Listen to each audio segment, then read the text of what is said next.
আগাম আলু, এটা যদি 10 টাকা বেনিফিট হয় 2 বিঘা হোক বা 4 বিঘা বেশি লাগাবো। আমি জমি বাড়িতে আবাদ করছি, আলু গাঁড়ছি, 2টা পয়সা লাভের আশায়। প্রতিবার নেই, এবারও আমরা আলু কাটছি। এই আলুটা হওয়ার পরে যদি আমরা দাম পাই তাহলে মোটামুটি আমরা কৃষক লাভবান হতে পারবো। বিঘা প্রতি 40,000 টাকা খরচা হচ্ছে, দাম হয় তাহলে আমাদের লাভবান হতে পারবো। এবার বীজের দাম কম এবং সরবরাহ স্বাভাবিক, তাই আগাম আলু চাষে ভালো লাভবান হবে কৃষক, বলছে কৃষি অফিস। যেহেতু বীজের দাম এবার সহনীয় পর্যায়ে আছে, কৃষি উপকরণ যেহেতু সহজলভ্য, আশা করা যায় যে কৃষক তার উৎপাদিত আগাম আলুতে তারা এবার লাভের মুখ দেখতে পাবে। বাজারে চাহিদা এবং উচ্চ মূল্য থাকায় আগাম আলু চাষে কৃষককে সাধারণত লোকসান গুনতে হয় না।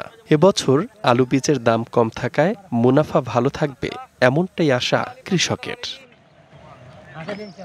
DBC news desk.